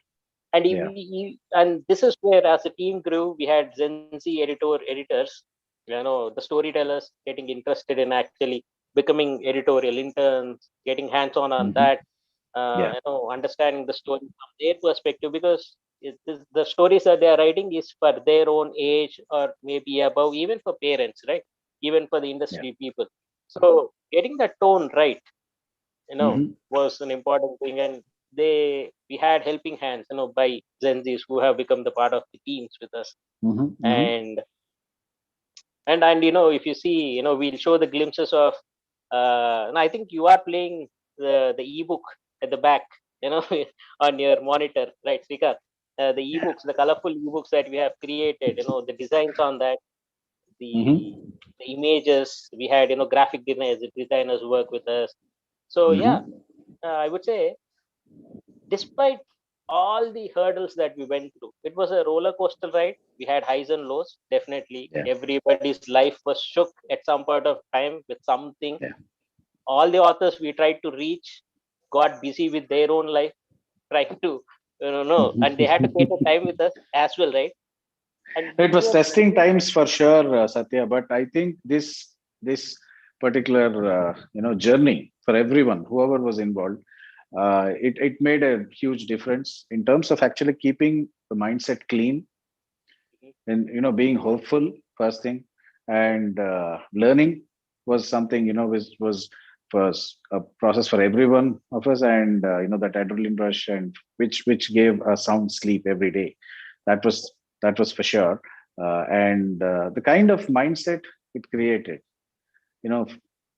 for me personally, I think I was very, very, very happy, and I think I should thank every parent first for letting yes, their definitely parents, yes. kids Mhm. actually get involved, because it was online and with some stranger community. We are not a big brand yet, and definitely, who are they? They did believe in us, and of course, few parents even today, they actually get in touch with us, and they maintain real good relationship in terms of how they're faring well, after the internship as well. And few parents getting involved in the ecosystem, that was the biggest mandate we got actually, from this experience. But on a whole, this is a very, very, very satisfactory journey for the last 1 year. And now, and going forward, we went a bit slow in between, I know, because definitely, we had those issues popping up because of the global pandemic, and of course the health, and other issues. But still, 26 stories on an average, 2 per month. And again, coming from the Gen Zs, and the story never stopped. Maybe it was slow, and I'm sure now and going forward, it will be even bigger. And I could see the glimpses of our, the first edition, a wonderful visual design coming from Satya. Primarily, he never compromised. He was like, no, it should be, it should be very clean. That's a must, right? Because it's for the Generation Z. So I wouldn't want it to be like how old plain school books that they have been reading every day. So I wanted it to be color, definitely something they would We will get. bring back those editions again, Satya. Though we took, because of that bandwidth issues and all, we did, stalled it for some time. But starting with our anniversary edition, which we are slating to release this end of this month, so we will get the PDF and the ebook format back for sure, because this is more engaging, and I still have those on my iPhone, and I just keep browsing whenever I want to just go and brush my basics. So this is the first edition, right, Satya? The one which we're looking at the screen. This, I Yes, think yes, this is this is the first edition. And a bit of few memes, and memes. the comic From Geeta. the infographic. Yeah. I think we're running a bit delay because of we started off 10 minutes late, but still, it's just keeping time conscious for everyone. Okay, so we had happy hours with all our authors, storytellers. Intermittently we have those, the happy hours, which again add fresh energy to everyone, right? So, and if you see parents getting involved there, Madhu from again California, and few other parents, Hasna, parents as such. So, these are the moments that we captured as such from our, happy hour. Sanju, Usha, Aikya, Guru Sai, Srujana, everyone. Yeah, no, they really added a lot of life to this initiative, Hasna. Everyone, to that matter. And this I think now, going forward, 2.0 vision, successfully. Yes, I think we achieved the 1.0 version of AI Journal, from the concept to the reality, and the readership going almost for 83 countries. uh, okay, though it is shallow, like in 4 digits as of now, but the spread has been to almost 83 countries, which for the journal stories, which is a remarkable achievement, which the team feels now should continue. Okay, and now and going forward, we'll be covering more stories on cybersecurity, with Mr. Chandrasekhar being here. He'll add more light, throw a little more light over there. So cybersecurity, more product stories, and the enterprise digital transformation, where AI is, of course, becoming the catalyst in every all these dimensions as such. And now we're going to publish them in the 60 format that Soil has custom carved our learning methodology, our pedagogy as such, the 60 problem solving framework, where today's story also in the same format: discover, define, design, derive, develop, and deliver in iterative process. And this is how learning continues at every lab here, be it the story telling lab, be it the edtech lab, health tech lab, and tomorrow we're coming up with few other labs, and including the digital twin lab in collaboration with 3RDI, Third Eye, Hemant and his team.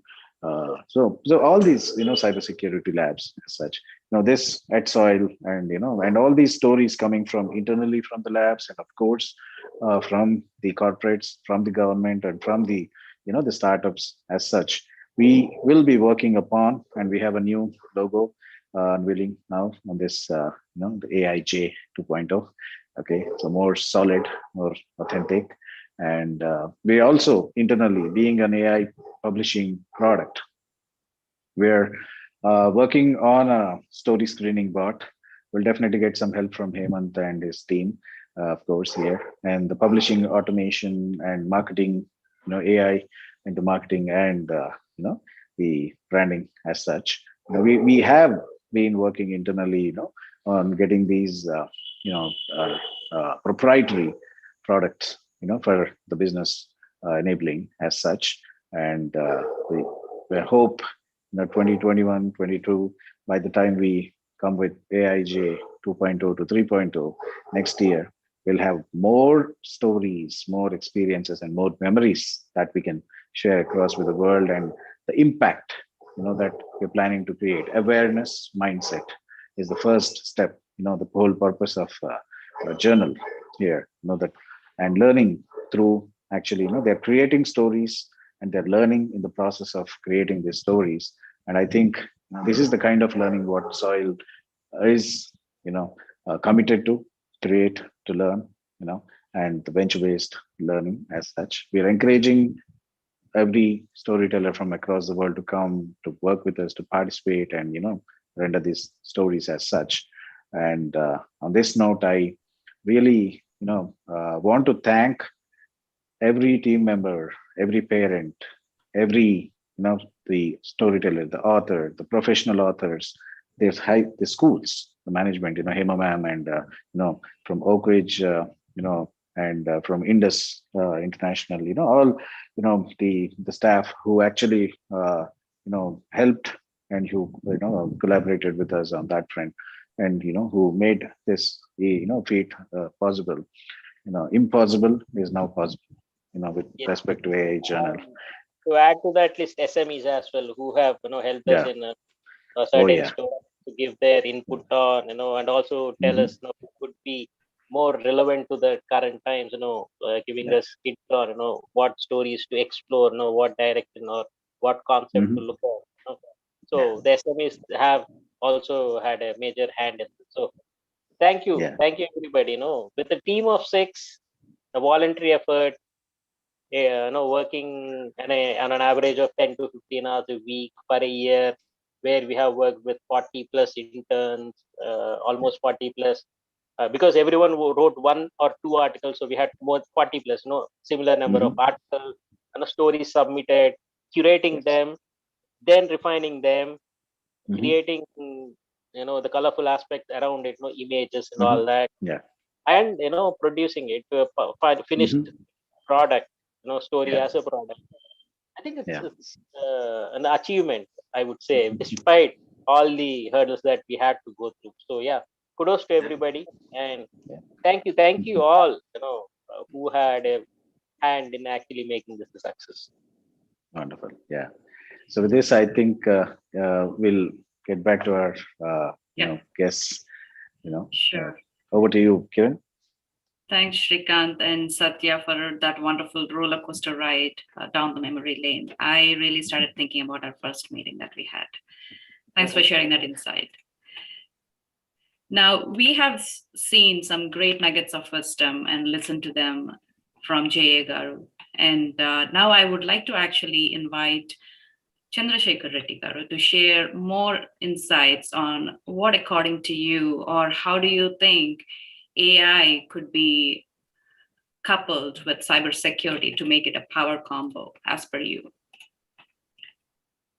Yeah, thanks, Kiran. And in fact, I'm just enjoying how you guys are sharing your story. It's like childhood stories, right? After good cause, with so much maturity and experience in our own professions. When something common, passionate comes out of somebody, and when team comes together, and how they made their first few steps, I mean, really good to know. And because this is how many stories gets created. Because when we created our first company close to 6-7 years back on cybersecurity, me being working in cybersecurity for almost last 20 plus years. In fact, I got first interested in cybersecurity when I was in my college days in BITS Pilani in 2001. I joined in 97, and then in B Pharmacy, by the way. The degree I got in BITS is not computer science, not EEE, not IT or anything, B Pharmacy, because those days you get admission into the BITS campus. That time only Pilani was there, based on the 10+2 marks aggregated at your state level. And I got around 93%, I remember. And the only degree, the only thing I can get into BITS is only if I can take B Pharmacy, nothing else, because B Pharmacy is almost like last but one or maybe last three out of so many courses they offer. But the plan is I wanted to be with my friends. I went there. In the first year itself, I started developing an interest towards computers, because when I was in 10+2, I used to write a lot of C++ coding and C coding, not C++, majorly and C, in building some kind of programs to one of the person those days who used to give, very famous guy, if x power y equal to z, if that is a formula, if you give any two of those x power y equal to z, maybe let us say if you give x and z, he gives y, and if you give x and y, he gives z. You get the point. So for him, he wanted more and more use cases, more things to be there so that somebody can test it, because those days we do not have these powerful computing systems, or our calculators were very small. We never had all mobile phones and all those things. 95, 97, I was talking when I was in intermediate. So I started writing this program using arrays and all those things, so that it just takes inputs as x and y and then gives z, and at least I have the number, so that whatever he's telling is good. And then when I went to BITS, my interest, we used to have something called IPC, where we used to all go to there and share the computers, desktops for a certain period of time. And that time I used to think, how can I get more? Somehow we wanted to get more time in front of the computers. We wanted to understand, and also obviously being in Indians, and most of the people wanted to know what is happening in other people's life rather than their own life. So we wanted to know what is those people getting mails. We used to have the email addresses. So we wanted to know what is their password, and how passwords and all those things. And we started creating fake screens, some kind of a brute force attacks by taking password files. A lot of crazy things we used to do. And slowly got interest, and somehow I got my own computer, and entire life I used to spend on computer, hours and hours. Then Actually, in second year, we hacked entire BITS Planner network and gave a report to our dean. And dean said that this is good enough for you to get out of my college. But I said, sir, at the last 2 pages, I also gave how to secure ourselves. The whole reason I'm giving this report is not to just to tell you how bad we are, but also how we can be secure. So that really made him interested and made me a security administrator for next 3 years in the BITS, and learned a lot of stuff going through. I mean, most of the kids may not know those days Google was not there. It was Atlassian and Yahoo and those kind of things that Yes. too not in a browser. We used to go to, there is a command called links. We have to open that and use search and all those things. And a lot of things. The whole thing is that time actually knowledge is all about, I mean, information is a knowledge. But today the whole thing is got reversed. I mean, the information is just at your tips. I mean, just type it before you type. Actually, I mean, my wife is telling today we were talking about something, and I just opened my YouTube, and those things were there. The first few suggestions, because there were continuously devices are listening to your conversations and keeping your stuff ready using all these artificial intelligence and machine learning, whatnot, data science, because the technology wanted to make your life easy, but at the same time it should not make your life so easy that you become dumb. And so small thin line between there, how we break it and really use whatever the power available. I mean, I remember Hemant was talking about a lot of cloud vendors started giving the AI, I mean, machine learning APIs. So you don't have to really do anything. If you just understand your use properly, you know, these are the data sets you wanted to do some kind of analytics and get information. And this is how you want it, and they just give it. You just use it. You don't have to code it in Python or anything like that. You just use it, because the amount of computing required in the backend is really heavy and it's very costly. You don't have to, and also setup cost is too heavy. Putting the databases and normalizing the data, I mean, indexing the data and relationships and all those things. It's a huge time waste for somebody to do something. That's why cloud vendors like Amazon, Azure, and whatnot, Oracle, all these people are coming up with a much more sophisticated way of giving their cloud infrastructure as a service. So now cybersecurity obviously is one of a very important area, like many other things. I mean, obviously Hemant was talking about a very important area of construction, how to add more USPs in that whole solution which they are developing. I just gone through their website. It is really interesting, in fact, how it can reduce a lot of blind spots and cost effectiveness and more quality and more proactive approach of the old mistakes what we've been doing or what people has done, how that data can be actually be useful for upcoming projects at a much earlier stages, because some problems you can't solve at later stages. Plumbing issues, electrical issues, security issues, you can't change the architecture of the building after it is done. It is already done, right? So they can take a lot of information and really understand the problems happened, the incidents happened, or the discomforts people gone through it, and find out what we can change within the limits and come up with a much better solution without too much of cost impact and things like that. So same thing we do in cybersecurity. Cybersecurity is all about somebody is trying to hack your servers, data, personal information. End of the day, the whole game is all about money. I mean, somebody wanted to get money quickly, and the way how they wanted to make money is maybe they wanted to steal your own money, or if it is company, money is nothing but like Ambani was talking about in his last, I think their yearly quarter haul somewhere, like, I mean, the new oil is data. I kind of, and we used to talk the data is money kind of stuff, but the point is data is very important. I mean, a lot of privacy laws are coming around it, and so we don't want too many people to know about too much of about people, because the good things what can be derived out of it is there, but the bad things what can be derived out of is much more. I mean, I still remember, I mean, I used to work with policing department for many years when I was in Bangalore for 7 years. A lot of information what people publish in Facebook, LinkedIn, and many other social websites typically we used by a lot of the scammers and the people are the grudge. Somewhere they had some enemy somewhere, and they really go to a level where they try to take some sensitive data and actually start threatening their parents and their people family. asking for a ransomware. I mean, maybe bitcoins and all those things. And we had a really huge incidents there.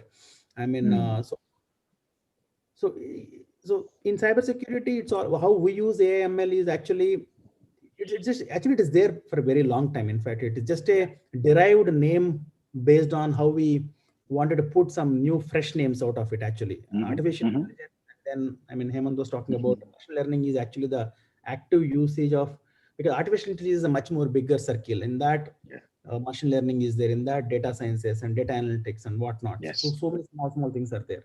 So in a simple thing, it's all about using your pre-existing data and also continuous feeds of your existing real-time data, and come out with some meaningful outcomes so that you don't have to repeat that exercise again and again. I mean, it's as simple as that. I mean, it can be used in everywhere in your day-to-day things like health, and it may be useful in your transportation and healthcare and pharmacy and whatnot. I mean, people uses this thing in vaccine creation and I mean, whatnot. I mean, it is there everywhere.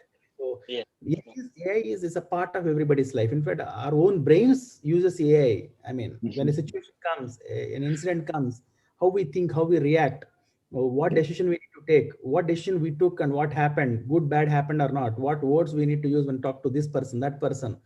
I mean, it is a continuous things which is happening in our mind. That's what we are using it. Right? Cybersecurity is definitely a great field for people. And obviously, artificial intelligence is a crucial part of it, so that we can come out with much more meaningful use cases and products, services, whatnot, because this business is going to grow. Because you need now, because of COVID, we saw the importance of entire internet and internet related services. The entire education is online. Imagine if there is no internet and phone, what might have been happened to all of us in last just 2 years?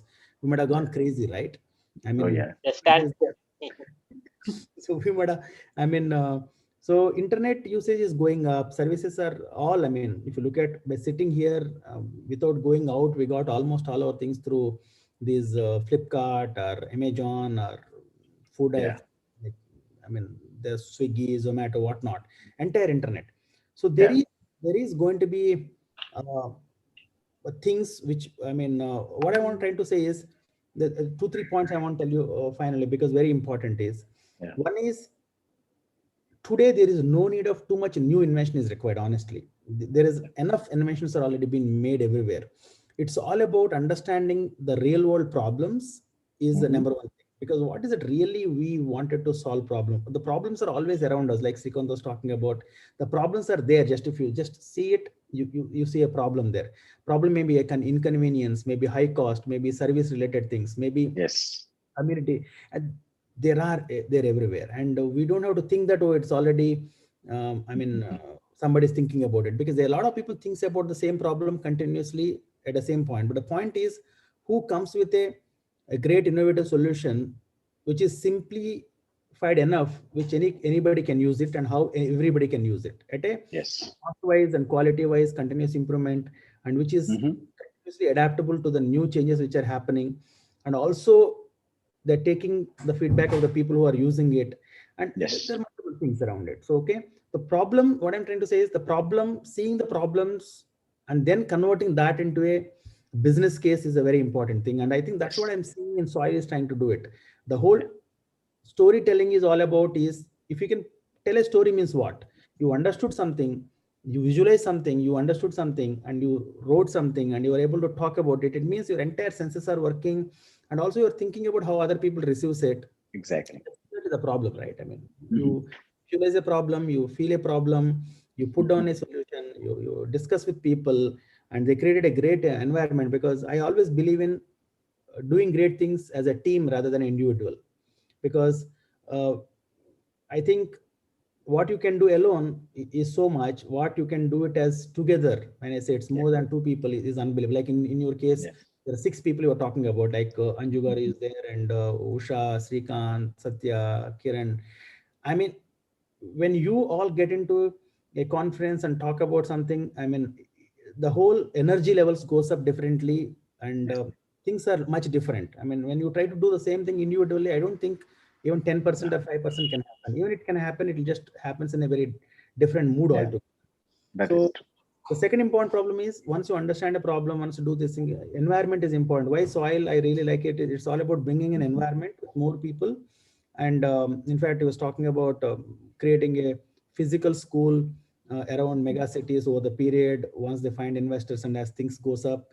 I really in for it, because the current education system is not so great for sure about it, because it's been created especially for employment. I'm not denying it. We don't need employment, but it is created so long ago that it needs a, I mean, out of the same education system we're all following, to be entrepreneurs or to be different and all those things. I think we should have a different type of system should be available after some basic schooling. I think that's exactly what you're trying to do at a very early stages, maybe 6th standard, 7th standard. And there's the right age where you pick up, they continue to do their stuff, and then you are picking up your own.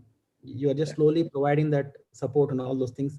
Parallelly, I think overall, I mean, there are a lot of things we can talk about it, but I'm really thrilled and excited to understand what is happening, and I can foresee what is going to come up for sure. My only suggestion and request is, please don't give up, because great things will take long time. It's not easy, and sometimes things will happen even after we are not there. So as the cause is good, and the effect will automatically come out of it, and we are happy to be part of it. And I'm the good thing for me always through these kind of things is I get to know a lot of great people and new people, because the only way to learn more in this life is through other people's experiences. Exactly. There is nothing more better than that, and the other form of it is books, and your own experience is always going to be there. But many a times we don't know how to really learn from our own experiences. We continue to make newer mistakes and mistakes. Sometimes the life will go off. So that's where the mentorships, the team, and the right kind of synergetic people around we need, and so whatnot. I think thanks for giving me an opportunity. Really enjoyed, and looking forward for more great things. And we will provide whatever is required from cybersecurity side. And thank you so much. And thank you, Srikanth, and the entire team. Really appreciate it. Thank you, Chandrasekhar. Thank you so much, Chandrasekhar. Thank you for the wonderful words. Thank you so much, Chandrasekhar. Very, very insightful words and words of wisdom you have shared. And we are glad you're on board with us with your support. Yes. Without further ado, I would actually like to also invite Hemant Karlapati to share your insight on what you think. Can AI be a catalyst for digital transformation? What do you think? Can you share your experience and expertise with us? Do we have Hemant Karlapati with us? Yes. Okay, perhaps he's taking a quick plea for Hemant. You have heard our journey, right? And it's not a one-man show. It's definitely a team effort. And we actually have our Gen Z contributors with us who would like to share some insights on their experience on traveling along the train of AI Journal with us. Surya Pranav, our very first intern who joined, his stories were published in our very first publication of AI Journal in June 2020. Surya Pranav, are you with us here today? Hello, everyone. Thank you for having me here. Hey, Surya. Good to see you, man. Good to see you too, sir. I think I was just thinking about everything that's been going on at InCube, and I think it's crazy to see just how far we've come from the beginning. If you had asked me back then, I wouldn't have known. I wouldn't have guessed that we would have a completely different website or completely different structure. But I think this change is great. This change, this evolution is what will keep us relevant because Gen Z needs change, basically. As a young person, as a part of this Gen Z, I can tell you that things get boring for us very fast. And I think the AI Journal has done a great job at keeping things interesting. And what's even more interesting is the future of Incube and Soil, uh, tackling the issue of education. I think I was thinking about this yesterday, and I realized I can probably come up with 10 to 20 different types of learners right now, but I can't even come up with one or more than two different types of education. That is education in classroom and education online. So I thought that was a little ironic, just how ubiquitous the education system has become. So I think it's a great idea to introduce a new form of education, learning by doing, learning by creating, and that's why I'm so excited for the future of Soil, for the future of Incube. I think this can be a potentially a game-changing thing for the entire education industry. And even not even going into the technical details, just the idea of learning something by actually doing the actions, by actually seeing what it's like to be in a field, by actually performing the actions of a professional whose job you want to, or professional of the job you want to take part in. I think that can be completely game changing in for education, especially for kids my age in high school. I feel like if I had this, my entire life would be flipped upside down. I probably would have had my career of choice not at this age, but 5 to 6 years ago. So I think everyone here is doing an absolutely incredible job. And I say this not just from my side, but from the side of all young people in the world. I think every person who's working for Incube and Soil deserves a round of applause. You did add a tank, refueled our tank for another couple of years, Surya, with this words. Thank you so much. Yeah, thank for you the for whole having team. me. It's an honor. Thank you so Great. much. Thank you so much, Surya. Thank you, Surya. We also have our editorial intern, Shreya Cherkuri, joining us all the way from Canada. Shreya, would you like to share your insight and experience, how it has been working with us as an editorial intern and also authoring articles that were published? Absolutely. So hi, my name is Shreya. I'm a student from Toronto, Ontario in Canada, and I joined the AI Journal about a year ago now. So starting near the first publications of the in the AI Journal.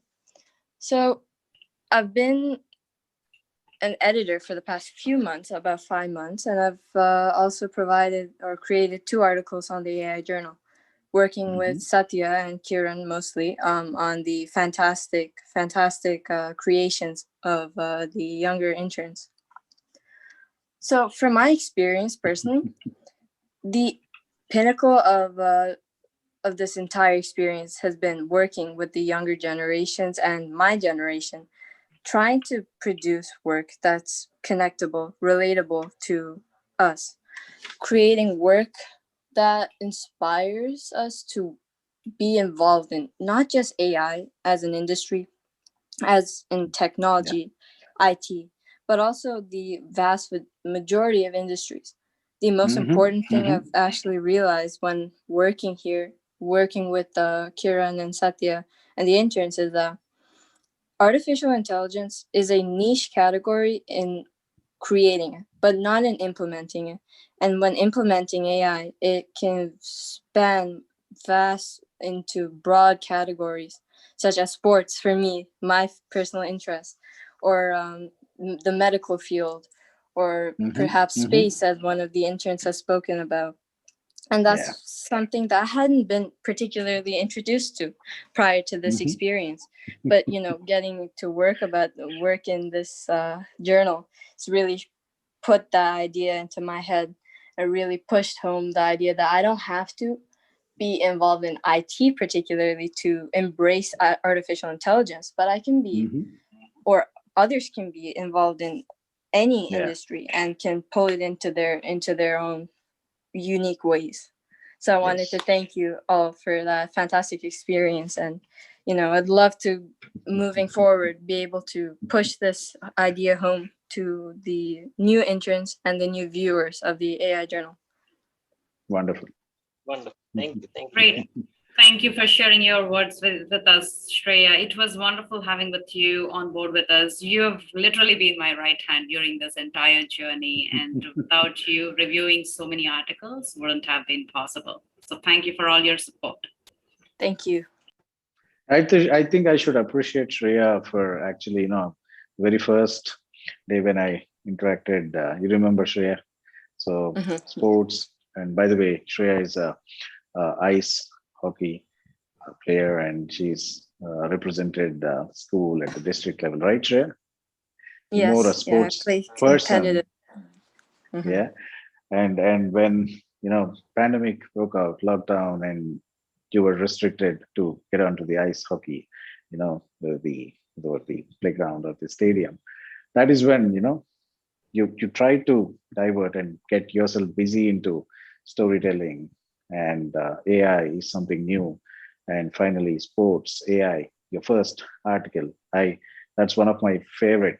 Coming from a sports family, my dad was a sportsman, and of course myself, and crazy about sports, and how you wanted to get this AI again put into the sports, and I think you made the right choice with your first article, and from then, of course, it was a good strong journey with Kiran and Satya being an editorial intern, and Thank you. playing a very key role in this Yeah. journal going forward. Yeah, so thank you so much, Thank you. Shreya, for Thank all you. your And efforts. also, I wanted to add that this was an opportunity, a fantastic opportunity for me to combine those interests, my interest in technology and in sports.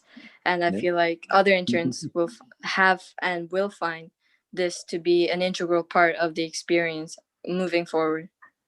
I would say that crossing that line of fear, is very important. I'm like, even Mr. Chandrasekhar, when he was mentioning, I'm from a pharmacy background, and then when he went to BITS, it was a technology story. For me, in my case, I was a biomedical engineer at my undergrad, and then getting into IT. So this kind of a fear, or the kind of a halo, that exists, that, oh, I'm not from the tech. I'm not, this is not my interest. I know few students even think it's IKEA.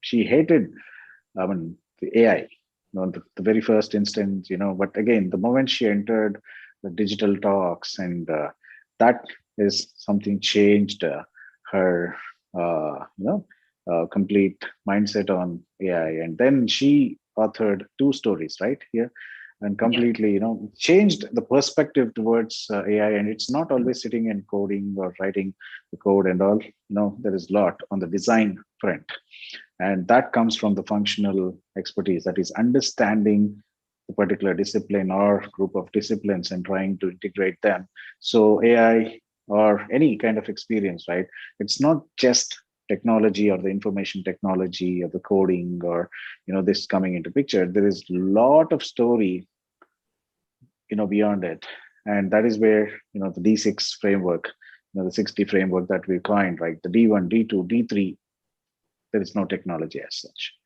D4 is when technology enters, and D5 is where you mix all this technology, like the construction work, right? You mix everything, and then you raise the building or whatever the product, and then you deliver the product. That's a different story. But the D1, D2, D3, there is no technology there, and this is where high schoolers, this is where every discipline, people from any discipline can actually get into and try to understand how AI or any intelligent technology, I would call it as an intelligent technology, the more mature technology that we are dealing with. The next generation could deal with even more AGI, they call artificial general intelligence, which is still in the research labs for now. Okay, the more matured technology, after 50 years or 100 years, that generation deals with. That's it. But ultimately, design experience is something which is something soil is very, very, very strongly propagating, and there comes your proficiency, and crossing the line of confusion, and and the fear is very important. And in your case, Shreya, and in fact all the interns here,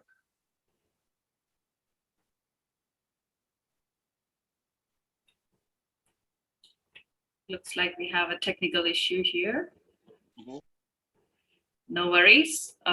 Thank you, Shrikant, for sharing your insight, and also for Surya Pranav and Shreya for sharing your experience. So here's a shout out to all the interns or future interns.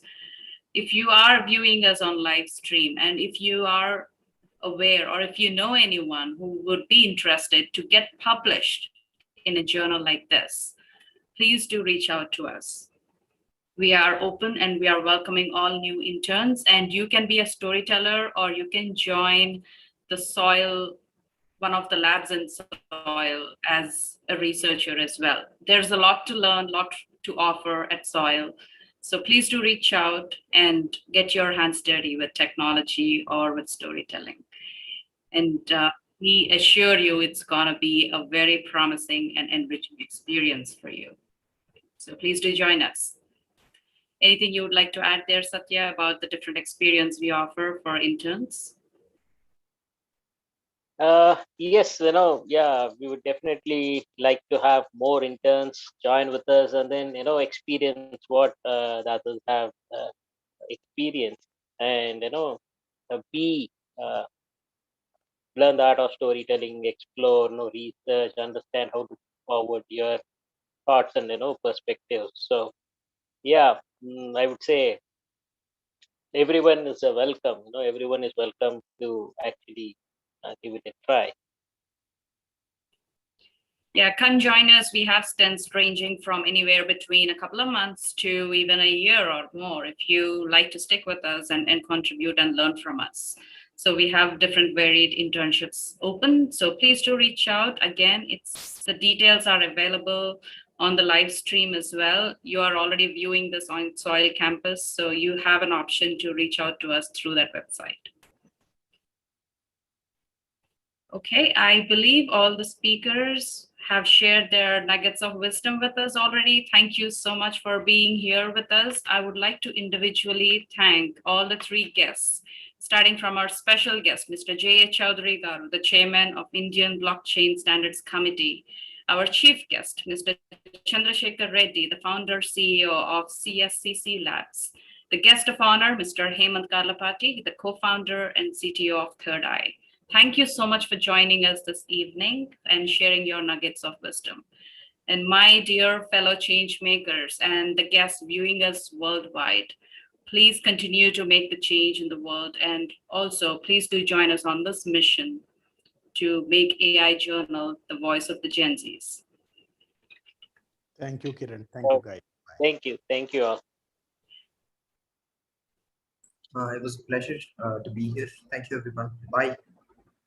Thank you. Thank you.